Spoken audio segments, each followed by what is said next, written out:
ಆತ್ಮೀಯ ಬಂಧುಗಳೇ, ಯಜಮಾನರ ಪ್ರೀತಿಯ ಅಭಿಮಾನಿಗಳೇ, ಪೂಜ್ಯ ಗುರುಗಳೇ, ಈ ದಿನ ಇವತ್ತಿಗೆ ನಮ್ಮ ಯಜಮಾನರನ್ನ ಕಳ್ಕೊಂಡು ನಾನು 18ನೇ ದಿನ ಆಗ್ತಾಯಿದೆ. ಅವ್ರು ಇಲ್ಲದೇ ಇರೋ ಈ ದಿನ ನಾನು ಕರ್ನಾಟಕದ ಜನತೆ ಮುಂದೆ ನಾನು ಮಾತಾಡಬೇಕು. ಅವ್ರಿಗೆ ಆಗಿರೋ ಅನ್ಯಾಯದ ವಿರುದ್ಧ ನಾನು ಮಾತಾಡಬೇಕು. ಅವ್ರಿಗೆ ಆಗಿರೋ ಅನ್ಯಾಯ, ನೋವು, ನಿರಾಸೆ ಎಲ್ಲವನ್ನು ಹೇಳ್ಕೋಬೇಕು.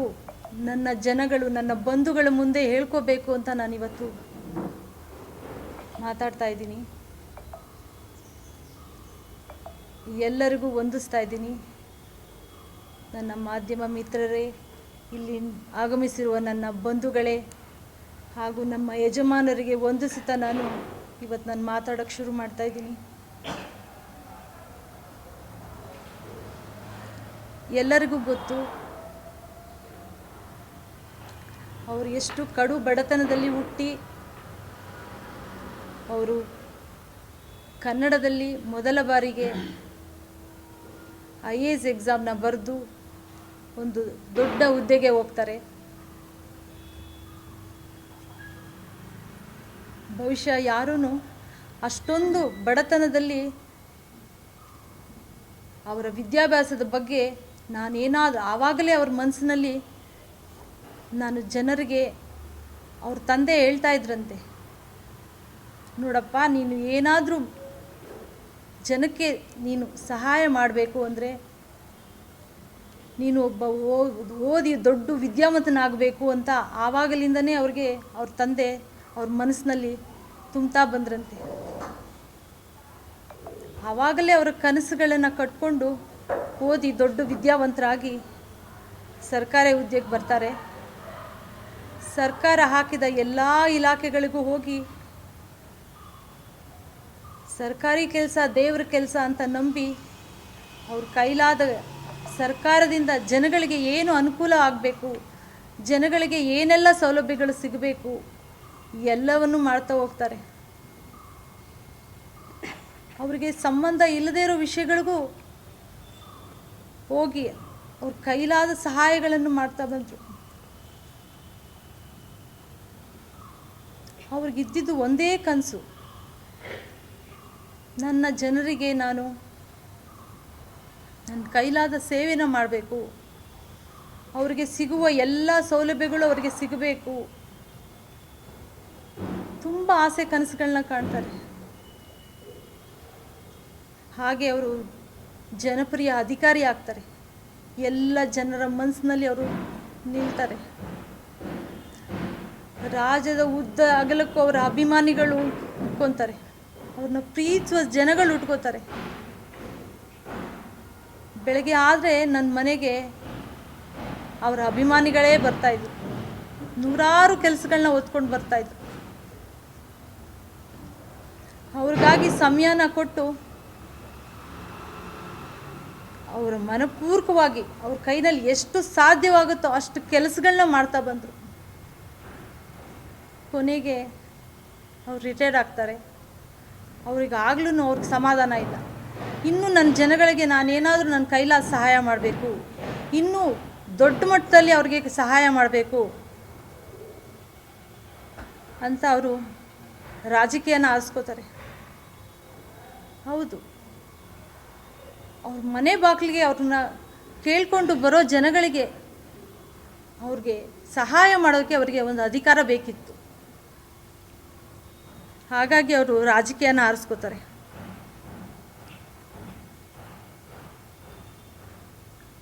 ಯಡಿಯೂರಪ್ಪ ಅವ್ರ ಮೇಲೆ ಪ್ರೀತಿ, ನಂಬಿಕೆ, ವಿಶ್ವಾಸ ಇಟ್ಟು BJP ಪಕ್ಷನ ಸೇರ್ಕೋತಾರೆ.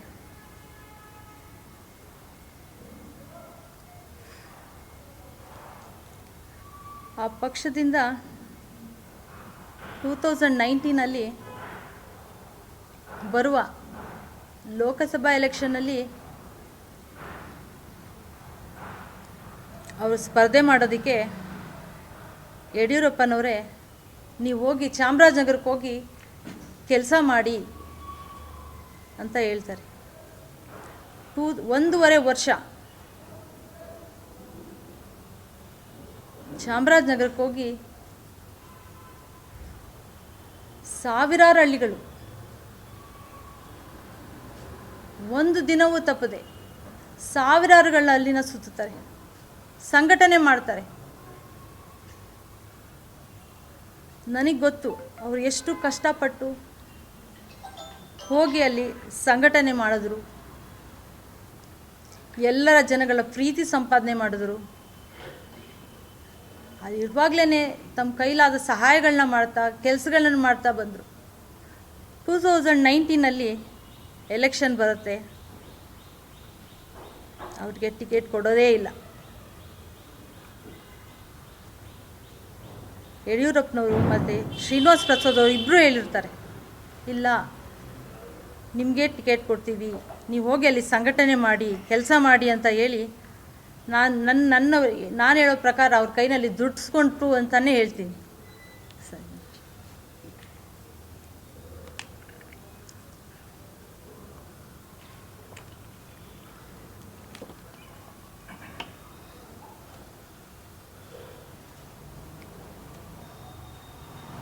ನಾನು ನಿಂತ್ಕೊಳ್ಳಲ್ಲ ಶಿವರಾಮ್, ನೀವೇ ನಿಂತ್ಕೊಳ್ಳಿ ಅಂತಲೂ ಹೇಳಿರ್ತಾರೆ ಶ್ರೀನಿವಾಸ್ ಪ್ರಸಾದ್ ಅವರು. ಅದನ್ನು ನಂಬಿ ಪಾಪ 1.5 ವರ್ಷ ಓಡಾಡ್ತಾರೆ, ಸಂಘಟನೆ ಮಾಡ್ತಾರೆ.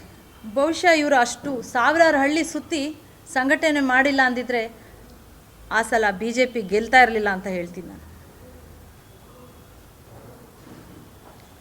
ಆವಾಗಲೂ ಪಾಪ ತಾಳ್ಮೆಯಿಂದ ಬೇಜಾರು ಮಾಡಿಕೊಳ್ದೆ ನೋವು ನಿರಾಶೆನಲ್ಲೇ ನನ್ನ ಜನಗಳಿಗೋಸ್ಕರ ನಾನು ಇರ್ತೀನಿ, ಮುಂದೆ ನನಗೆ ಪಕ್ಷ ಒಳ್ಳೇದು ಮಾಡುತ್ತೆ ಅನ್ನೋ ನಂಬಿಕೆಯಲ್ಲೇ ಇಟ್ಕೊಂಡು ಮತ್ತೆ ಮುಂದೆ ಉರಿತಾರೆ.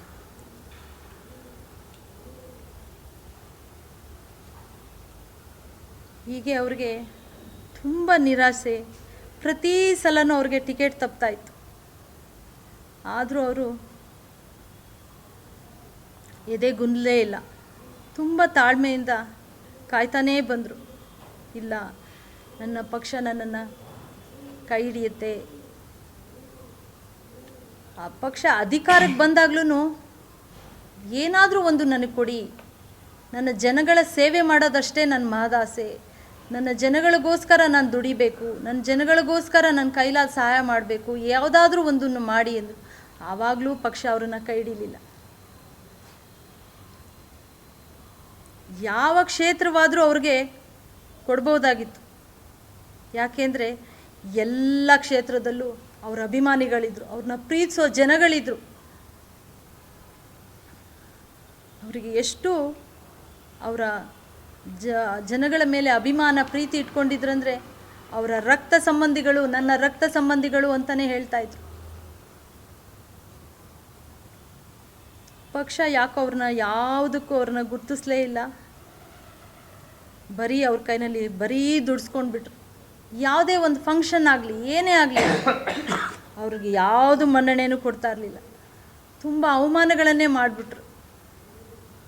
ಆದರೂ ಪಾಪ ಅವರು ಯಾವುದನ್ನು ಮನಸ್ಸಲ್ಲಿ ಇಟ್ಕೊಳ್ಳೇ ಇಲ್ಲ.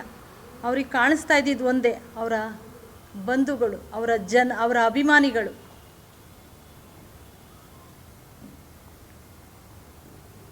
ಮತ್ತೆ ವಿಧಾನಸಭಾ ಎಲೆಕ್ಷನ್ ಬರುತ್ತೆ, ಅದರಲ್ಲೂ ಅವರಿಗೆ ಟಿಕೆಟ್ ಸಿಗಲ್ಲ. 3 ವರ್ಷಗಳ ಕಾಲ ಹೋರಾಟ ಮಾಡ್ತಾರೆ, ಸಂಘಟನೆ ಮಾಡ್ತಾರೆ, ಅಲ್ಲೂ ಅವ್ರಿಗೆ ಅವಕಾಶ ಸಿಗಲೇ ಇಲ್ಲ. ಮತ್ತೆ ಪಕ್ಷ ಅವ್ರನ್ನ ಭರವಸೆ ಕೊಡುತ್ತೆ, ಇಲ್ಲ ಈ ಸಲ ಹೋಗಿ 2024 ಬರುವ ಎಲೆಕ್ಷನಲ್ಲಿ ನಿಮಗೆ ಖಂಡಿತ ಕೊಡ್ತೀವಿ ಅಂತ ಹೇಳ್ತಾರೆ. ಪಾಪ ಆವಾಗ್ಲೂ ಹೋಗಿ ಸಾವಿರಾರು ಹಳ್ಳಿ ಸುತ್ತಿದ್ದಾರೆ. ಅವರು ಹುಷಾರಿ ತಪ್ಪೋ ಕೊನೆ ದಿನಗಳವರೆಗೂ ಅವರು ಹೋಗಿ ಸಾವಿರಾರು ಹಳ್ಳಿ ಸುತ್ತಿ ಬಂದಿದ್ದಾರೆ. ನನ್ನ ಮನಸ್ಸಲ್ಲಿ ಒಂದು ಗಿಲ್ಟ್ ಕಾಡೋಕ್ಕೆ ಶುರುವಾಗ್ಬಿಟ್ಟಿದೆ. ಅದೇನೆಂದರೆ, ಪಾಪ ಅವರು 10 ವರ್ಷದಿಂದ ಪಕ್ಷಕ್ಕಾಗಿ ದುಡಿದು ರಾಜಕೀಯಕ್ಕಾಗಿ ಈ ವ್ಯವಸ್ಥೆಯಲ್ಲಿ ಅವ್ರಿಗೆ ತುಂಬ ಅನ್ಯಾಯ ಆಗೋಯ್ತು. ಆವಾಗ ನಾನು ತಡೆದು ನಿಲ್ಲಿಸಬೇಕಾಗಿತ್ತು ಅವ್ರನ್ನ. ಬೇಡ, ಈ ರಾಜಕೀಯ ಬೇಡ, ನಿಮಗೆ ಆರಾಮಾಗಿ ಮನೆಯಲ್ಲಿರಿ ಅಂತ ನಾನು ಇರಿಸ್ಕೋಬೇಕಾಗಿತ್ತು. ಅವ್ರು 100 ಕಾಲ ನಮ್ಮ ಜೊತೆ ಚೆನ್ನಾಗಿರ್ತಾ ಇದ್ರೇನೋ.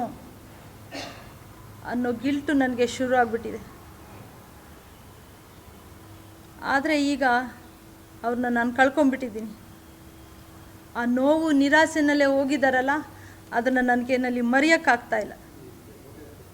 ನಾನು ಅವ್ರ ಹತ್ರ ಯಾವಾಗಲೂ ಪ್ರತಿ ಸಲ ಕೇಳ್ತಾ ಇದ್ದೆ, ಇಷ್ಟೆಲ್ಲ ಹೋರಾಟ ಮಾಡ್ತೀರಾ, ಯಾವಾಗಲೂ ಬೇರೆಯವ್ರಿಗೋಸ್ಕರನೇ ಚಿಂತೆ ಮಾಡ್ತೀರಾ, ಎಲ್ಲರಿಗೂ ಸಹಾಯ ಮಾಡೋಕ್ಕೆ ಇರ್ತೀರಾ, ನಮಗೆ ಯಾರು ಸಹಾಯ ಮಾಡ್ತಾರೆ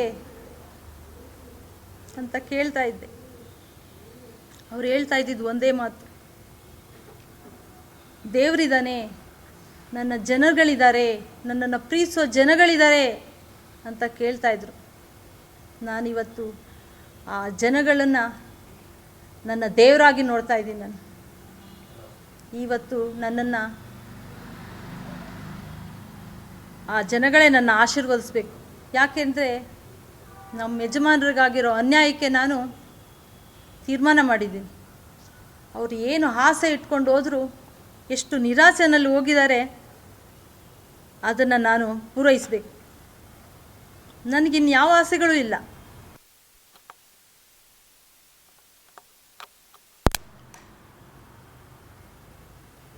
ಅವ್ರಿಗಾಗಿ ನಾನು ಏನೂ ಮಾಡಲಿಲ್ಲ ಅಂದರೆ, ಅವರ ನೆರಳಿನಲ್ಲಿ ಅವ್ರ ಜೊತೆ ಇಷ್ಟು ವರ್ಷ ನಾನು ಬಾಳ್ಕೊಂಬಂದಿರೋ ನನಗೆ ನಾನು ಅವ್ರಿಗೇನು ನ್ಯಾಯ ಕೊಟ್ಟಂಗಾಗುತ್ತೆ?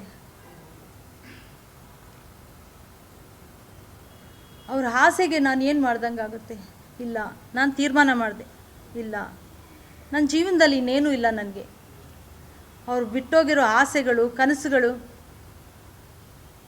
ಅವ್ರು ಹಂಬಲಿಸ್ತಾ ಇದ್ದದ ಜನಸೇವೆನ ಮಾಡಬೇಕನ್ನೋದಷ್ಟೇ ನನ್ನ ಮುಂದಿನ ಗುರಿಯಾಗಿದೆ. ಮತ್ತು ಎಲ್ಲ ಅವರ ಬಂಧುಗಳು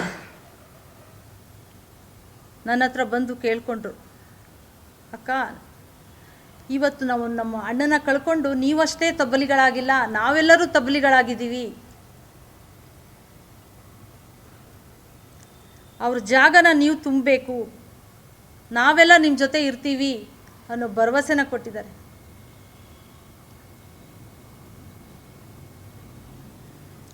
ಹಾಗಾಗಿ ನಾನು ನಮ್ಮ ಯಜಮಾನರ ಕನಸುಗಳನ್ನ ನನಸು ಮಾಡಬೇಕು, ಅವರಿಗಿದ್ದ ಆಸೆಗಳನ್ನ ಪೂರೈಸಬೇಕು ಅಂತ ತೀರ್ಮಾನ ಮಾಡಿದ್ದೀನಿ. ಹಾಗಾಗಿ ನನ್ನ ಬಂಧುಗಳಲ್ಲಿ ನಾನು ಎಲ್ಲರ ಪಾದಗಳಿಗೆ ಬಿದ್ದು ಬೇಕಾದರೆ ನಾನು ಬೇಡ್ಕೋತಾ ಇದ್ದೀನಿ ಅಂತ ತಿಳ್ಕೊಳ್ಳಿ. ನನ್ನ ನೀವೆಲ್ಲರೂ ಆಶೀರ್ವದಿಸ್ಬೇಕು, ನೀವೆಲ್ಲರೂ ನನ್ನ ಜೊತೆ ಇರಬೇಕು.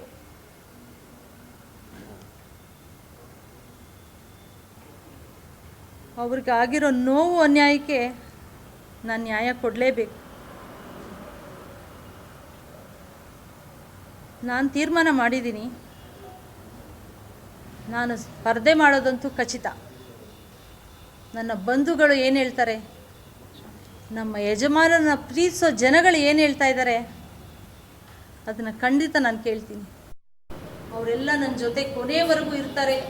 ನಾನು ನನ್ನ ಕೊನೆ ಉಸಿರಿರುವವರೆಗೂ ಅವ್ರ ಜೊತೆ ಇರ್ತೀನಿ. ಅವರೆಲ್ಲರೂ ನನ್ನ ಜೊತೆ ಇರ್ತಾರೆ ಅನ್ನೋ ನಂಬಿಕೆ ನನಗಿದೆ. ನನ್ನ ಆಶೀರ್ವಾದ ಮಾಡ್ತಾರೆ ಅನ್ನೋ ನಂಬಿಕೆನೂ ಇದೆ. ನನ್ನ ಕಣ್ಮುಂದೆ ಬರ್ತಾ ಇರೋದು ಒಂದೇ, ಪಾಪ ಅವರು ಬೆಳಗ್ಗೆ 6 ಗಂಟೆಗೆ ಎದ್ದು ನಾನು ಮಾಡಿಕೊಟ್ಟ ತಿಂಡಿನೂ ತಿನ್ನದೆ ಹೋಗಿ ರಾತ್ರಿ 12 ಗಂಟೆಗೆ ಮನೆಗೆ ವಾಪಸ್ ಬರ್ತಾ ಇದ್ರು.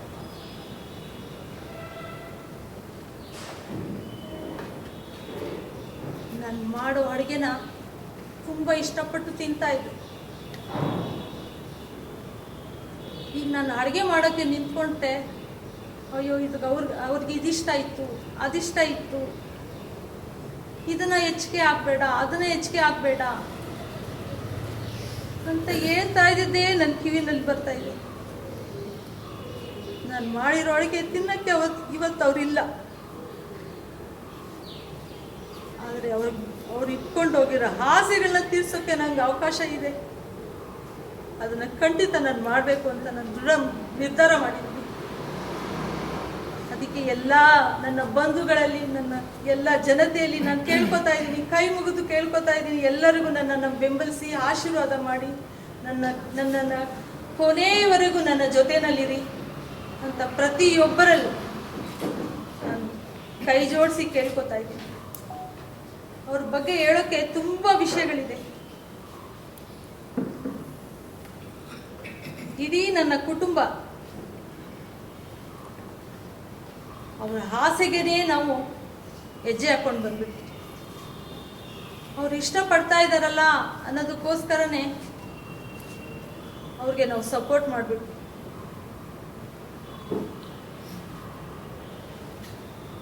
ಇವತ್ತು ಅವ್ರನ್ನೇ ಕಳ್ಕೊಂಡ್ಬಿಟ್ಟಿದ್ವಿ.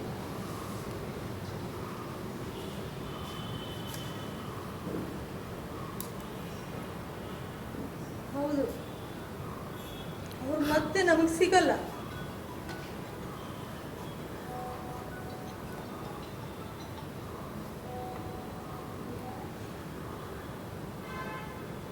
ಅವ್ರನ್ನ ನಾನು ಮತ್ತೆ ನೋಡಬೇಕು ಅಂದರೆ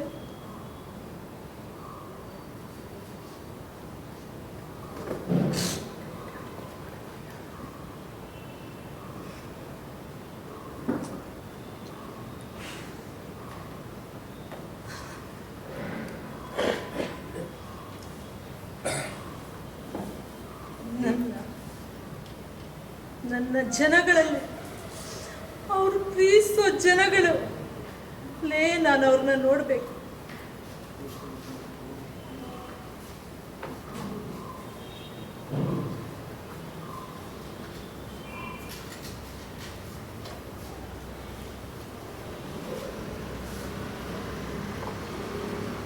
ಈ ದಿನ ನನಗಾಗಿ ತುಂಬ ಅವ್ರನ್ನ ಪ್ರೀತಿಸೋ ಅಭಿಮಾನಿಗಳು ಬಂದಿದ್ದಾರೆ, ಗುರುಗಳು ಬಂದಿದ್ದಾರೆ. ಅವರೆಲ್ಲ ಏನು ತೀರ್ಮಾನ ಮಾಡ್ತಾರೆ, ಅವ್ರು ಏನು ಆಸೆ ಪಡ್ತಾರೆ ಅದನ್ನೆಲ್ಲ ನೆರವೇರಿಸೋಕೆ ನಾನು ರೆಡಿ ಇದ್ದೀನಿ.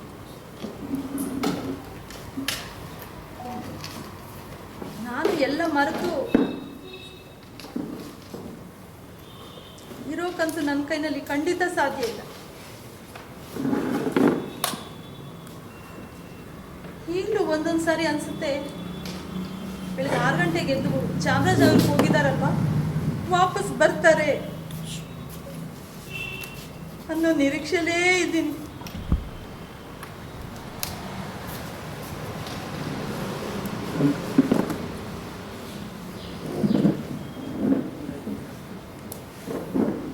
ನಾನು ಅಡುಗೆ ಮನೆಯಿಂದ ಅವ್ರಿಗಾಗಿ ಮಾಡಿಕೊಂಡು ತಂದು ಕೊಡ್ತಾ ಇದ್ದ ತಿಂಡಿನ ಡೈನಿಂಗ್ ಟೇಬಲ್ಗೆ ತರೋಷ್ಟರಲ್ಲಿ ಅವ್ರು ಅಲ್ಲಿ ಇರ್ತಾ ಇರಲಿಲ್ಲ.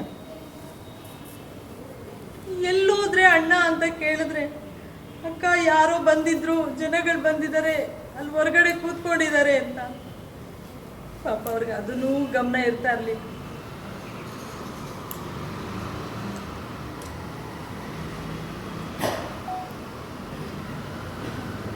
ಅವ್ರಿಗೆ ಅದ್ರ ಬಗ್ಗೆ ಯಾವುದ್ರ ಬಗ್ಗೆನೂ ಗಮನ ಇರ್ತಾ ಇರಲಿಲ್ಲ. ಫಸ್ಟ್ ಅವ್ರಿಗೆ ಯಾರು ಬಂದಿದ್ದಾರೆ, ಅವ್ರ ಸಮಸ್ಯೆಗಳೇನಿದೆ ಅದನ್ನ ಬಗೆಹರಿಸ್ಬಿಡ್ಬೇಕಿತ್ತು.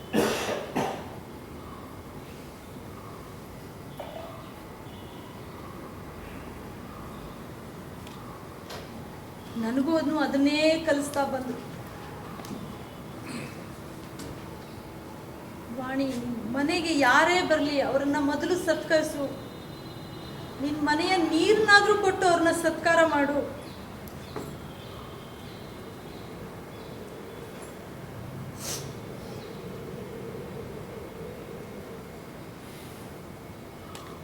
ಅಂತ ಕಲಿಸಿದ್ರು ನನಗೆ.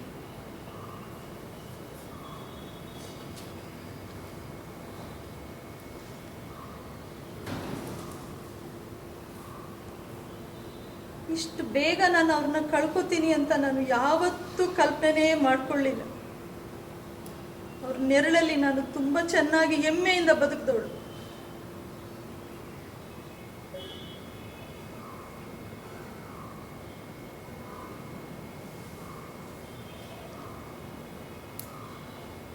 ಇವತ್ತು ಅವ್ರಿಗಾಗಿರೋ ಅನ್ಯಾಯನ ನನ್ನ ಕೈನಲ್ಲಿ ಮರೆಯೋಕ್ಕಾಗ್ತಾನೇ ಇಲ್ಲ. ಅದಕ್ಕೆ ಅದಕ್ಕೆ ಎಲ್ಲ ಜನತೆಗಳ ಮುಂದೆ ನಾನು ಕೇಳ್ಕೊತಾ ಇದ್ದೀನಿ, ಅವ್ರಿಗಾಗಿರೋ ಅನ್ಯಾಯಕ್ಕೆ ತಾವುಗಳೇ ನ್ಯಾಯ ಕೊಡಿಸ್ಬೇಕು. ನಿಮ್ಮ ಸೇವೆಗೆ ನಾನು ಸಿದ್ಧ ಇದ್ದೀನಿ. ಅವರ ಜಾಗನ ನಾನು ತುಂಬಬೇಕು ಅಂತ ಆಸೆ ಪಡ್ತಾ ಇದ್ದೀನಿ. ಅವ್ರ ಕನಸುಗಳೇನಿತ್ತು ಅದನ್ನು ನೆರವೇರಿಸಬೇಕು ಅಂತ ಆಸೆ ಪಡ್ತಾ ಇದ್ದೀನಿ.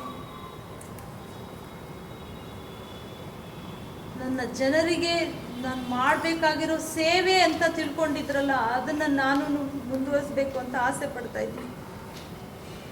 ಹಾಗಾಗಿ ಅವರ ಬಂಧುಗಳು ಅವ್ರನ್ನ ಅಭಿಮಾನಿಗಳಲ್ಲಿ ನಾನು ಕೇಳ್ಕೊಳ್ಳೋದಿಷ್ಟೇ, ನನ್ನ ಜೊತೆಯಲ್ಲಿ ಕೊನೆವರೆಗೂ ಇರಿ, ನನ್ನನ್ನು ಸಹಕರಿಸಿ, ನನಗೆ ಆಶೀರ್ವಾದ ಮಾಡಿ ಅಂತ ಕೇಳ್ಕೊತಾ ಇದ್ದೀನಿ. ಎಲ್ಲರಿಗೂ ನಮಸ್ಕಾರ. ಯಾವ ಪಕ್ಷದಿಂದ ಕೊನೆ ಅವರ ಹಾಸ್ಪಿಟ್ಲಲ್ಲಿ ಕೊನೆ ಗಳಿಗೆವರೆಗೂ ನನ್ನ ಕಣ್ಮುಂದೆ ಬರ್ತಾ ಇರೋದು ಒಂದೇ ಅಂತ ಆಗಲೇ ಹೇಳಿದೆ ಅಲ್ವಾ. 6 ಗಂಟೆಗೆ ಎದ್ದು ಹೋಗಿ ರಾತ್ರಿ 12 ಗಂಟೆ, ನಾನು ಈಗಲೂ ಹೇಳಿದೆ, ಕೊನೆ ಮಾತಲ್ಲಿ ಹೇಳಿದೆ, ಚಾಮರಾಜನಗರಕ್ಕೆ ಹೋಗಿದ್ದಾರೆ, 12 ಗಂಟೆಗೆ ವಾಪಸ್ ಬರ್ತಾರೆ ಅಂತಲೇ ಕಾಯ್ತಾ ಇದ್ದೀನಿ ಅಂತ ಹೇಳಿದೆ ಅಲ್ವಾ. ಈಗಲೂ ನಾನು ಅದನ್ನೇ ಹೇಳ್ತೀನಿ. ಯಾವ ಪಕ್ಷದಿಂದ ಸ್ಪರ್ಧೆ ಮಾಡ್ತಾರೆ? ಯಾಕಂದ್ರೆ ತಾವು ಹೇಳಿದ್ರಿ ಬಿಜೆಪಿಯಿಂದ ಅವ್ರಿಗೆ ಅನ್ಯಾಯ ಆಗಿದೆ ಅಂತ ಹೇಳಿ. ಈಗ ಅದೇ ಪಕ್ಷದಿಂದ ನಿಮ್ಗೆ ಏನಾದರೂ ಭರವಸೆ ಸಿಕ್ಕಿದೆಯಾ, ಅಥವಾ ನೀವೇನೋ ಅಲ್ಲೇನೋ ಆಹ್ವಾನ ಸಲ್ಲಿಸಿದ್ದೀರಾ, ಹೇಗೆ? ಅವರಿಗೆ ಯಾವ ಭರವಸೆನೂ ಕೊಡದೆ ಹೊರಟು ಅವರು ಸಾವಾದ ನಂತರನೂ ನನ್ನನ್ನು ಯಾರೂ ಬಂದು ನನ್ನ ಸಮಾಧಾನ ಮಾಡಲಿಲ್ಲ. ಕೊನೆ ಪಕ್ಷ ಸೌಜನ್ಯಕ್ಕಾದ್ರೂ ಯಾರೂ ಕೇಳಲಿಲ್ಲ. ನನ್ನ ಕುಟುಂಬದವರಲ್ಲಿ ಬಂದು ಯಾರೂ ಮಾತಾಡಲಿಲ್ಲ, ಏನೂ ಕೇಳಿಲ್ಲ ಅವರು.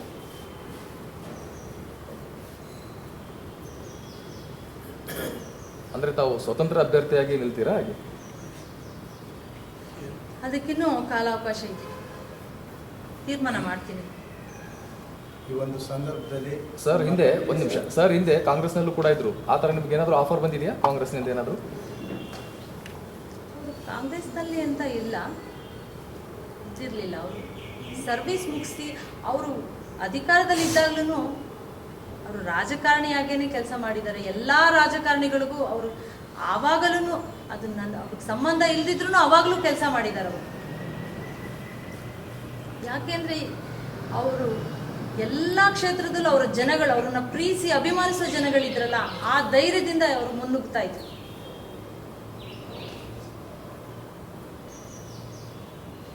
ಚುನಾವಣೆಯಲ್ಲಿ ತಮಗೆ ಯಾರು ಬೆಂಬಲ ಘೋಷಿಸಿದ್ದಾರೆ ಈಗ?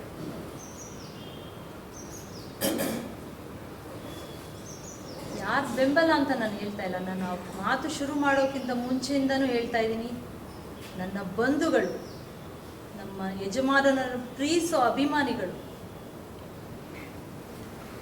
ಛಲವಾದಿ ಮಹಾಸಭಾನ ಕಟ್ಟಿದ್ರು. ಛಲವಾದಿ ಬಂಧುಗಳು ನನ್ನ ಜೊತೆ ಇದ್ದಾರೆ. ಅವ್ರು ನನ್ನ ಯಾವತ್ತೂ ಕೈ ಬಿಡಲ್ಲ. ಅವರ ಅಣ್ಣವ್ರನ್ನ ಹೇಗೆ ಇದುವರೆಗೂ ಅವರು ಎಲ್ಲರೂ ಬೆಂಬಲಿಸಿ ಅವ್ರನ್ನ ಪ್ರೀತಿಸಿದ್ದಾರೆ, ಅದೇ ಥರ ಇವಾಗಲೂ ನನಗೆ ಅದೇ ಬೆಂಬಲ ಕೊಡ್ತಾ ಇದ್ದಾರೆ. ಅವರು ಏನೇ ತೀರ್ಮಾನ ತಗೊಳ್ಳಿ, ನನ್ನ ಬಂಧುಗಳು, ನಾನು ರೆಡಿ. ಮೇಡಮ್, ಯಾವುದಾದ್ರೂ ಪಕ್ಷದ ಕಾರ್ಯಕರ್ತರಿರ್ಬೋದು ಅಥವಾ ಮುಖಂಡರಿರ್ಬೋದು ಯಾರಾದರೂ ನಿಮ್ಮನ್ನು ಸಂಪರ್ಕ ಮಾಡಿದ್ದಾರೆ? ಯಾಕಂದರೆ 3 ಪಕ್ಷದಲ್ಲೂ ಕೂಡ ಇಬ್ಬರು 1 ವರ್ಷ JDS ಕೂಡ ಸೇರ್ಪಡೆಯಾಗಿ 3 ಪಕ್ಷ ಅಂತ ಅಲ್ಲ, ದೇವೇಗೌಡರು ಹೇಳ್ತಾರೆ, ಕುಮಾರಸ್ವಾಮಿ ಅವರು ಹೇಳ್ತಾರೆ ಅಂತ ಬಿಜಾಪುರಕ್ಕೆ ಹೋಗಿದ್ದವರು. ಅವ್ರು ಯಾವುದೂ ಯೋಚನೆ ಮಾಡಲಿಲ್ಲ. ಅವರು ಸೋಲು ಗೆಲುವು ಬಗ್ಗೆ ಅವ್ರು ಯೋಚನೆ ಮಾಡಲಿಲ್ಲ. ದೇವೇಗೌಡರು ಹೇಳಿದ್ರು, ಕುಮಾರಸ್ವಾಮಿ ಅವರು ಹೇಳಿದ್ರು ಅನ್ನೋ ಒಂದೇ ಮಾತಿಗೆ ಬಿಜಾಪುರಕ್ಕೆ ಹೋದ್ರು. ಅವ್ರ ಪಕ್ಷದ್ದು ಅದೆಲ್ಲ ಅವ್ರ ತಲೆನಲ್ಲೇ ಇರಲಿಲ್ಲ. ಅವರು ಹೋಗಿದ್ದು, ಅವರು ದೇವೇಗೌಡರು ಹೇಳಿದ್ರಲ್ಲ, ಕುಮಾರಸ್ವಾಮಿ ಅವರು ಹೇಳಿದ್ರಲ್ಲ ಅನ್ನೋ ಒಂದು ಮಾತಿಗೆ ಅವರು ಬಿಜಾಪುರಕ್ಕೆ ಹೋದ್ರು. ಈಗ ಕಳೆದ ಬಾರಿ ಚುನಾವಣೆಯಲ್ಲಿ ಬಿಜಾಪುರದಿಂದ ನಿಂತು ಸೋಲನ್ನು ಅನುಭವಿಸಿದ್ರು ಮತ್ತು ಚಾಮರಾಜನಗರದಲ್ಲಿ ಕೆಲಸವನ್ನು ಪಕ್ಷಕ್ಕಾಗಿ ಮಾಡ್ತಾನೆ ಬಂದಿದ್ರು. ಈಗ ನೀವು ಚಾಮರಾಜನಗರದಲ್ಲಿ ಸ್ಪರ್ಧೆ ಮಾಡ್ತೀನಿ ಅಂತ ಹೇಳ್ತಾ ಇದ್ದೀರಿ, ಯಾಕೆ ಬಿಜಾಪುರ ಬೇಡವಾಯ್ತಾ ನಿಮಗೆ?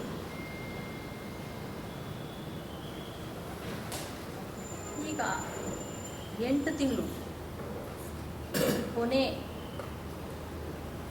ಗಳಿಗೆವರೆಗೂ ಅವರು ಚಾಮರಾಜನಗರದಲ್ಲೇ ಅವರು ಸಂಘಟನೆ ಮಾಡಿದ್ರು. ಸಾವಿರಾರು ಹಳ್ಳಿ ಸುತ್ತಿದ್ರು ಇದ್ದಾರೆ.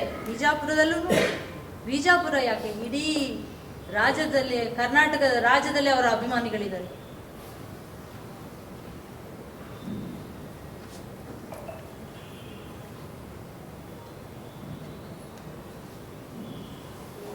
ಈಗಲೂ ಯಾವುದಾದ್ರೂ ಪಕ್ಷದವ್ರು ಬಂದು ನಿಮಗೆ ಆಹ್ವಾನ ಕೊಟ್ಟರೆ ನೀವು ಒಪ್ಕೋತೀರಾ?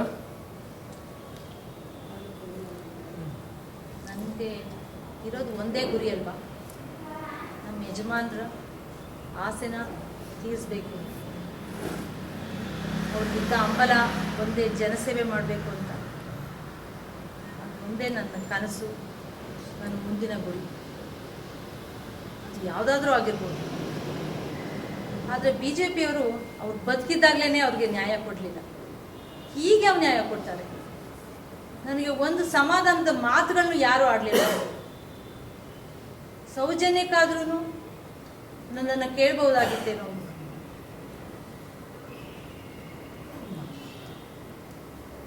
ಈಗ ನಾನು ಏನಂತ ಹೇಳಿ,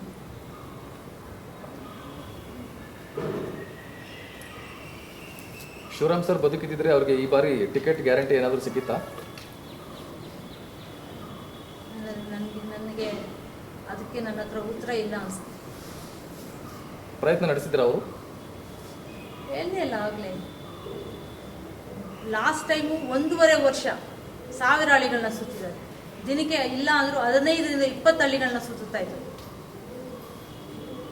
ಈ ಸಾರಿನೂ ಅದನ್ನೇ ಮಾಡಿದ್ದಾರೆ, ಸಂಘಟನೆ ಮಾಡಿದ್ದಾರೆ. ಲಾಸ್ಟ್ ಟೈಮ್ ಅವ್ರು ಮಾಡಿಲ್ಲ ಅಂದರೆ ಖಂಡಿತ BJP ಬರ್ತಾ ಇರಲಿಲ್ಲ. ಟಿಕೆಟ್ ಅನೌನ್ಸ್ ಆಗಿದೆಯಲ್ಲ, ನನ್ನ ಬಂಧುಗಳೇ ಹೋಗಿ ಕೇಳಿದ್ದಾರೆ ಯಡಿಯೂರಪ್ಪ. ಅಪ್ರೋಚ್ ಮಾಡಿ ಹೈದರಾಬಾದಲ್ಲಿ ಅಪ್ರೋಚ್ ಮಾಡಿ ವಿನಂತಿ ಮಾಡಿಸ್ಬೋದು.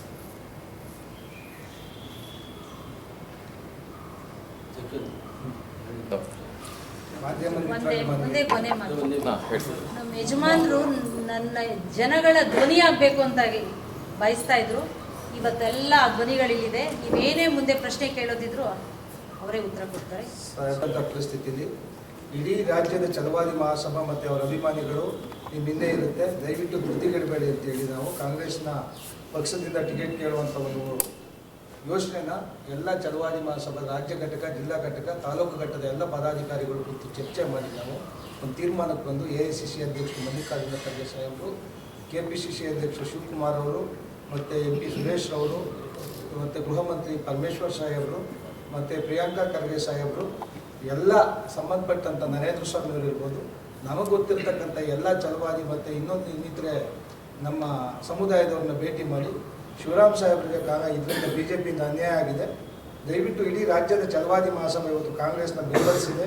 ಕಳೆದ ಚುನಾವಣೆಯಲ್ಲಿ ಇದು ಮುಂದುವರಿಬೇಕು, ಆ ಪಕ್ಷದಲ್ಲಿ ಆದ ಅನ್ಯಾಯನ ನಾವು ಸರಿಪಡಿಸಬೇಕು ಅಂತ ನಾವು ಅವನ್ನೆಲ್ಲರನ್ನು ಭೇಟಿ ಮಾಡಿದಂಥ ಸಂದರ್ಭದಲ್ಲಿ ಅವರು ಹೌದು ಒಳ್ಳೆಯ ಆಲೋಚನೆ ಇದೆ, ಇದಕ್ಕೆ ಸ್ಪಂದಿಸ್ತೀವಿ, ಮನೆಗೆ ಬಂದು ಆ ಹೆಣ್ಮಗು ಹತ್ರ ಮಾತಾಡ್ತೀವಿ ಅಂತ KPCC ಅಧ್ಯಕ್ಷರು DK ಶಿವಕುಮಾರ್ ಅವರು ನಮಗೆ ಭರವಸೆ ಕೊಟ್ಟಿದ್ದಾರೆ. ಅವರು ಚುನಾವಣೆಗೆ ಟಿಕೆಟ್ ಕೊಡುವಂಥ ಎಲ್ಲ ಮುನ್ಸೂಚನೆಯನ್ನು ಹೇಳಿದ್ದಾರೆ.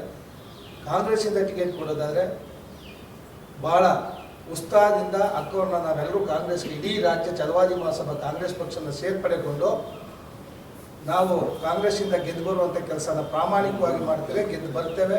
ಎಲ್ಲ ಚಾಮರಾಜನಗರದ ಎಲ್ಲ ಜನಗಳಿಗೆ ಬಂದಿದ್ದಾರೆ. ಹಾಗಾಗಿ ಆ ಒಂದು ನಿಟ್ಟಿನಲ್ಲಿ ನಾವು ಕಾಯ್ತಾ ಇದ್ದೇವೆ. ಕಾಂಗ್ರೆಸ್ಸಿಂದ ಟಿಕೆಟ್ ಕೊಟ್ಟರೆ ಅಕ್ಕವ್ರನ್ನ ಕಾಂಗ್ರೆಸ್ಸಿಂದನೇ ಚಾಮರಾಜನಗರದಲ್ಲಿ ಲೋಕಸಭಾ ಚುನಾವಣೆ ಅಭ್ಯರ್ಥಿಯಾಗಿ ಮಾಡಿ ಒಂದು ಅನುಕಂಪದ ಅಲೆ ಇದೆ. ಅಂಬರೀಷ್ ಅವರು ಸತ್ತಂಥ ಸಂದರ್ಭದಲ್ಲಿ ಸುಮಲತಾ ಅವರು ಯಾವ ರೀತಿ ಗೆಲ್ಲಿಸಿದ್ರು, ಆ ರೀತಿ ಇವತ್ತು ನಮ್ಮ ಸಮುದಾಯದ ಮೇಲೆ ಆ ಜವಾಬ್ದಾರಿ ಇಡೀ ರಾಜ್ಯಕ್ಕೆ, ಇಡೀ ರಾಜ್ಯದ ಎಲ್ಲ ನಮ್ಮ ನಂಟಿಸ್ತಾನ ಚಾಮರಾಜನಗರದಲ್ಲಿದೆ. ಮನೆಗೆ ಹೋಗಿ ನಾವೆಲ್ಲ ಹೇಳಿ ಅತಿ ಹೆಚ್ಚು ಮತ ಇರತಕ್ಕಂಥ ಕ್ಷೇತ್ರ ಛಲವಾದಿಗಳು ಚಾಮರಾಜನಗರ. ಹೋರಾಟದ ಕಿಚ್ಚಿರ್ತಕ್ಕಂಥದ್ದು ಚಾಮರಾಜನಗರ ಜಿಲ್ಲೆಯಲ್ಲಿ. ಇಲ್ಲಿಂದಲೇ ಆರಂಭ ಆಗಬೇಕು. ಈ ಮಾಧ್ಯಮದ ಮುಖಾಂತರ ನಾನು ಕಾಂಗ್ರೆಸ್ ಪಕ್ಷದ ಎಲ್ಲ ಮಹಾ ನಾಯಕರಲ್ಲಿ ಮನವಿ ಮಾಡ್ಕೊಳ್ಳೋದಿಷ್ಟೇ, ಈ ಜಾತಿಗೆ ಅನ್ಯಾಯ ಆಗದೆ ರಾಜಕೀಯವಾಗಿ ದಯವಿಟ್ಟು ಛಲವಾದಿ ಸಮುದಾಯದ ಕಾಂಗ್ರೆಸ್ ಪಕ್ಷ ಕೈ ಹಿಡಿತದೆ ಅನ್ನೋ ಒಂದು ನಂಬಿಕೆ ಏನು ಇಡೀ ಇದೆ, ಅದನ್ನು ಉಳಿಸ್ಕೋಬೇಕು ಅಂತೇಳಿ ಕಾಂಗ್ರೆಸ್ ಪಕ್ಷದಲ್ಲಿ ನಾವು ಮನವಿ ಮಾಡ್ತಾ ಶ್ರೀಮತಿ ವಾಣಿ ಶಿವರಾಮ್ರವರಿಗೆ ಪಕ್ಷದ ಈ ಛಲವಾದಿ ವೇದಿಕೆ ಮುಖಾಂತರ ಮನವಿ ಮಾಡೋದಿಷ್ಟೇ, ಕಾಂಗ್ರೆಸ್ ಪಕ್ಷ ಅವರಿಗೆ ಟಿಕೆಟ್ ಕೊಡೋದ್ರ ಮುಖಾಂತರ ನಮ್ಮ ಪಕ್ಷದ ಬಾಂಧವ್ಯನ ವೃದ್ಧಿಗೊಳಿಸ್ಕೋಬೇಕು ಅಂತೇಳಿ ಮನವಿ ಮಾಡ್ತಾ AICC ಅಧ್ಯಕ್ಷರು ಮತ್ತು KPCC ಅಧ್ಯಕ್ಷರು ಮತ್ತು ನಮ್ಮೆಲ್ಲ ಸಮುದಾಯ ನಾಯಕರಲ್ಲಿ ಮನವಿ ಮಾಡ್ಕೊಳ್ತೀವಿ. ಅವರು ನಮಗೆ ಒಂದು ಮುನ್ಸೂಚನೆಯನ್ನು ಕೊಡ್ತಾರೆ ಅನ್ನೋ ನಂಬಿಕೆನೂ ಕೂಡ ಇದೆ. ಇದ್ರ ಪರವಾಗಿ ಉಪಾಧ್ಯಕ್ಷರು ಚಲವಾದಿ ಮಹಾಸಭಾ ಉಪಾಧ್ಯಕ್ಷರು ಅದನ್ನು ಮಾತಾಡ್ತಾರೆ. ಶಿವರಾಮ್ ಸಾಹೇಬರು ಪಕ್ಷಾತೀತ ನಾಯಕರು. ಅವ್ರನ್ನ ಯಾವತ್ತೂ ನೀವು ಒಂದು ಪಕ್ಷದವ್ರು ಹೊಂದ್ಕೊಳ್ಬೇಡಿ. ಅವರ ಆಸೆ ಇದ್ದದ್ದಿಷ್ಟೇ, ನಾನು ಅಧಿಕಾರಿಯಾಗಿ ಕೆಲಸ ಮಾಡಿದ್ದೀನಿ, ಒಬ್ಬ ರಾಜಕಾರಣಿಯಾಗಿ ಇತರ ರಾಜಕಾರಣಿಗಿಂತ ಏನು ಮಾದರಿಯಾಗಿ ನಾನು ಕೆಲಸ ಮಾಡ್ಬೋದು ಅಂತ ಒಂದು ಕನ್ಸಿಟ್ಗಂತವ್ರು. ಜೊತೆಗೆ ಶಿವರಾಮ್ ಸಾಹೇಬರು ನಮ್ಮ ವಾಣಿ ಅಕ್ಕ ಅವರು ಇದ್ದಾರಲ್ಲ, ಅವರು ನಮ್ಮ ಮೈಸೂರು ಮಗಳು. ಶಿವರಾಮ್ ಸಾಹೇಬರು ನಮ್ಮ ಚಾಮರಾಜನಗರ ಜಿಲ್ಲೆಯವರು, ಅಂದರೆ ನಮ್ಮ ಚಾಮರಾಜನಗರದ ಸೊಸೆ. ಅಂದರೆ ಯಾವುದೇ ಕಾರಣಕ್ಕೂ ನಮ್ಮ ಮೈಸೂರು ಚಾಮರಾಜನಗರದವರು ಇವ್ರನ್ನ ಕೈ ಬಿಡೋಲ್ಲ ಅಂತಕ್ಕಂಥ ಮಾತನ್ನ ನಾವು ಈ ಸಂದರ್ಭದಲ್ಲಿ ಹೇಳ್ತೀವಿ. ಜೊತೆಗೆ ಅವರು ಕನಸಿಟ್ಕೊಂಡಿತ್ತು ನನಗೆ ಯಾವ್ದಾದ್ರು ಪಕ್ಷ ಕೊಡಲಿ, ಆ ಕೊಟ್ಟಂಥ ಪಕ್ಷದಲ್ಲಿ ನಾನು ಯಡಿಯೂರಪ್ಪನವ್ರ ಜೊತೆಲಿ 10 ವರ್ಷ ಕೆಲಸ ಮಾಡಿದ್ದೆ, ನನಗೆ ಸಹಾಯ ಏನಾದ್ರು ಮಾಡ್ತಾರೆ ಅಂತ ಅವ್ರು ಕನಸಿಟ್ಕೊಂಡಿದ್ರು. ಇಲ್ಲಾಂದ್ರೆ ಕಳಿಸ್ಸಾರಿ ಶ್ರೀನಿವಾಸ್ ಪ್ರಸಾದ್ ಯಾವುದೇ ಕಾರಣಕ್ಕೂ ಗೆಲ್ಲಕ್ಕಾಯ್ತಾ ಇರಲಿಲ್ಲ. ಇವತ್ತು 1,000 ಹಳ್ಳಿನ ನಮ್ಮ ಶಿವರಾಮ್ ಸಾಹೇಬರು ಸುತ್ತಿದ್ದಾರೆ ಅಂತಂದ್ರೆ ಅವ್ರಿಗೆ ಮೊದಲೇ ಗೊತ್ತಿತ್ತು ನನಗೆ ಟಿಕೆಟ್ ಈ ಸರ್ ಸಿಗುತ್ತೆ, ಯಾವ್ದಾದ್ರು ಪಕ್ಷದವ್ರು ನನಗೆ ಟಿಕೆಟ್ ಕೊಡ್ತಾರೆ, ನಾ ಗೆಲ್ತೀನಿ ಅನ್ನೋ ದಿಕ್ಕಿನಲ್ಲಿ ಅವರು ಕೆಲಸ ಮಾಡಿದ್ರು. ಹಾಗಾಗಿ ಇವತ್ತು ನಾವು ಹೇಳ್ತಿರೋದು, ನಮ್ಮ ಚಾಮರಾಜನಗರ ಮೈಸೂರು 8 ಕ್ಷೇತ್ರದ ಜನ ಹೇಳ್ತಿರೋದು ಇಷ್ಟೇನೆ. ನಮ್ಮ ಗ್ರಾಮಗಳಿಗೆ ಶಿವರಾಮ್ ಸಾಹೇಬರು ಬಂದಾಗ, ಅಣ್ಣ ನೀನು ಯಾವುದೇ ಪಕ್ಷದಿಂದ ಟಿಕೆಟ್ ತಗೊಂಡು ಬಾ, ನಾನು ನಿಮ್ಮನ್ನು ಗೆಲ್ಲಿಸ್ಕೊಳ್ತೀವಿ ಅಂತಕ್ಕಂಥ ಮಾತನ್ನ ಅವ್ರಿಗೆ ನಾವು ಹೇಳ್ತಾ ಇದ್ವಿ. ಇವತ್ತು ಅಷ್ಟೇ ಈ ಪಕ್ಷಗಳು ಒಬ್ಬ ಮಹಿಳೆಗೆ ಕೊಟ್ಟಾಗ ಆಗುತ್ತೆ. ಆ ಭಾಗದ ನಾನು ಹೇಳ್ದಲ್ಲ, ಮೈಸೂರು ಮಗಳು ಚಾಮರಾಜನಗರ ಸೊಸೆಗೆ ಟಿಕೆಟ್ ಕೊಟ್ಟಾಗ ಆಗುತ್ತೆ. ಪಕ್ಷಗಳು ಕೊಡಲಿಲ್ಲ ಅಂದ್ರೂ ಸಹ ಈ ಸಾರಿ ನಾವು ಸುಮ್ಮನಿರೋದಿಲ್ಲ. ನಮ್ಮ ಜನ ಎಲ್ಲ ಏನು 4.5 ಲಕ್ಷ ಜನ ಇದ್ದೀವಿ ಇವತ್ತು ಚಾಮರಾಜನಗರ ಕ್ಷೇತ್ರದಲ್ಲಿ, ನಾವು ಅವ್ರನ್ನ ಗೆಲ್ಲಿಸ್ತೀವಿ ಅಂತಕ್ಕಂಥ ಮಾತನ್ನ ಈ ಸಂದರ್ಭದಲ್ಲಿ ತಮ್ಮ ಮೂಲಕ ಹೇಳ್ತಾ ಇದ್ದೀನಿ. ಓಂ ಶ್ರೀ ಗುರು ಬಸವಲಿಂಗಾಯ ನಮಃ. ನಾನು ಶ್ರೀ ಜಗದ್ಗುರು ಬಸವನಾಗಿದ್ದೇವ ಶರಣರು. ನಮ್ಮ ಗುರುಪೀಠವನ್ನು ಸ್ಥಾಪನೆ ಮಾಡಿದಂಥ ಸಂಸ್ಥಾಪಕರು ಅಂತ ಅಂದರೆ ನಮ್ಮ ಶಿವರಾಮ್ ಅವರು. ಭಾಳಷ್ಟು ಹೋರಾಟಗಳ ನಡುವೆ ನಮ್ಮ ಗುರುಪೀಠವನ್ನು ಸ್ಥಾಪನೆ ಮಾಡೋದು. ಇಲ್ಲಿಗೆ 22 ವರ್ಷ ಆಗ್ತಾ ಬಂದಿದೆ. ನೀನು ಬೆಳ್ಳಿ ಹಬ್ಬದ ಸಮೀಪದಲ್ಲಿ ಇದ್ದೇವೆ. ಅಂಥ ಒಂದು ಸಂದರ್ಭದಲ್ಲಿ ನಾವು ಅವರನ್ನು ಕಳ್ಕೊಂಡಿರೋದಕ್ಕೆ ನಾನು ಭಾಳ ವಿಷಾದವನ್ನು ವ್ಯಕ್ತಪಡಿಸ್ತೇನೆ.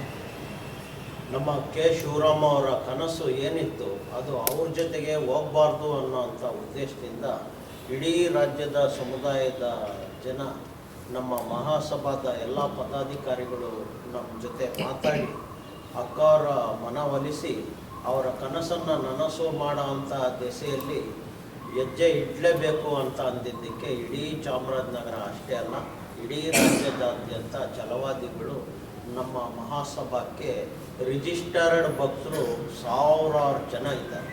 ಒಂದೊಂದು ಜಿಲ್ಲೆಯಲ್ಲೂ ಸಮೇತ 1000 ಜನ ಇದ್ದಾರೆ. ಅವ್ರ ಜೊತೆಗೆ ಜಾತ್ಯತೀತವಾಗಿ ಅಭಿಮಾನಿಗಳು ಕೂಡ ಇದ್ದಾರೆ. ಅವರು ನಾನು ಈ ಜಿಲ್ಲೆಯೋ ಈ ಜಿಲ್ಲೆಗೆ ಸಂಬಂಧ ಇಲ್ಲ ಅನ್ನೋದಾಗೆ ರಾಜ್ಯದಾದ್ಯಂತ ಅವರು ಕೆಲಸ ಮಾಡಿರೋದನ್ನು ನಾವು ಕಾಣ್ತೇವೆ. ಈಗ ಅವ್ರ ಕನಸು ನನಸಾಗಲಿಕ್ಕೋಸ್ಕರ ಇವತ್ತು ಏನು ನಮಗೆ ಲೋಕಸಭಾ ಚುನಾವಣೆ ಬಂದಿದೆ, ಈ ಸಂದರ್ಭದಲ್ಲಿ ಕಾಂಗ್ರೆಸ್ನಿಂದ ಅಭೂತಪೂರ್ವವಾದಂಥ ಒಂದು ಪ್ರತಿಕ್ರಿಯೆ ಸ್ವಾಗತ ಸಿಕ್ಕಿದೆ ಅಂತಕ್ಕಂಥದ್ದು ನನಗೆ ಗಮನಕ್ಕೆ ಬಂದಿದೆ. ಹಾಗಾಗಿ ಅಕ್ಕೋರು ಆ ಮಹಾಸಮುದಾಯ ಏನಿದೆ ಚಾಮರಾಜನಗರದಲ್ಲಿ 5 ಲಕ್ಷಕ್ಕೆ ತನಕಲೂ ಕೂಡ ಸಮುದಾಯ ಇದೆ. ಇವತ್ತು ಯಾವುದೇ ಪಕ್ಷಭೇದ ಇಲ್ಲದಾಗೆ ನಾವು ಅವರನ್ನು ಅತೀ ಬಹುಮತದಿಂದ ಗೆಲ್ಲಿಸ್ಕೊಂಬರಲಿಕ್ಕೆ ಸಮುದಾಯ ತೀರ್ಮಾನ ಮಾಡಿದೆ. ಅದಕ್ಕೆ ನಾನು ಜಗದ್ಗುರು ಪೀಠದ ಸ್ವಾಮೀಜಿ ಹೃತ್ಪೂರ್ವಕವಾಗಿ ಅವರಿಗೆ ಅವ್ರ ಕುಟುಂಬಕ್ಕೆ ಆಶೀರ್ವಾದ ಮಾಡಿದ್ದೀನಿ ಅಂತೇಳಿ ಹೇಳ್ತಕ್ಕಂಥದ್ದಕ್ಕೆ ನನಗೆ ಎಲ್ಲಿಲ್ಲದ ಸಂತೋಷ ಇದೆ. ಹಾಗಾಗಿ ಇದನ್ನು ಕಾಂಗ್ರೆಸ್ ಪಕ್ಷದವರು ಸೂಕ್ತವಾಗಿ ಟಿಕೆಟನ್ನು ಕೊಡೋದ್ರ ಮೂಲಕ ಪಕ್ಷಕ್ಕೆ ಉಪಯೋಗಿಸ್ಕೊಳ್ತಾರೆ ಅಂತಕ್ಕಂಥ ಭಾವನೆ ನನಗೂ ಕೂಡ ಇದೆ. ಒಂದು ಪಕ್ಷ ಅವ್ರು ಏನಾದರೂ ಮಿಸ್ ಮಾಡ್ಕೊಂಡ್ರೆ ನಾವು ಪಕ್ಷೇತರ ಅಭ್ಯರ್ಥಿಯಾಗಿ ಅವರು ಕಣಕ್ಕಿಳಿದು ಅಭೂತಪೂರ್ವವಾದಂಥ ಜಯ ತರೋದ್ರಲ್ಲಿ ಯಾವುದೇ ಅನುಮಾನ ಇಲ್ಲ. ಹಾಗೆ ಸಮುದಾಯ ಯಾವ ಪಕ್ಷಗಳು ಏನೇ ವ್ಯತ್ಯಾಸ ಆದರೂ ಬಾಬಾ ಸಾಹೇಬ್ ಅಂಬೇಡ್ಕರ್ ಕೊಟ್ಟಿರೋ ಸಂವಿಧಾನ ನಮ್ಮ ಜೊತೆಗಿದೆ ಅಂತ ಹೇಳಲಿಕ್ಕೆ ಇಷ್ಟಪಟ್ಟಿದ್ದೇವೆ. ಹಾಗೆ ಪರ್ಯಾಯವಾದಂಥ ರಾಜಕೀಯಕ್ಕೆ ಸಮುದಾಯ ಇವತ್ತು ಚಾಮರಾಜನಗರದಲ್ಲಿ ಒಗ್ಗಟ್ಟಾಗೋದ್ರ ಮೂಲಕ ಛಲವಾದಿಗಳ ನಿಜವಾದ ರಾಜಕೀಯ ಸ್ಟಾರ್ಟ್ ಆಗ್ತಾ ಇದೆ ಅನ್ನುವಂಥ ಮಾತನ್ನು ಹೇಳಲಿಕ್ಕೆ ಇಷ್ಟಪಡ್ತಾ ಇದ್ದೀನಿ. Thank you sir.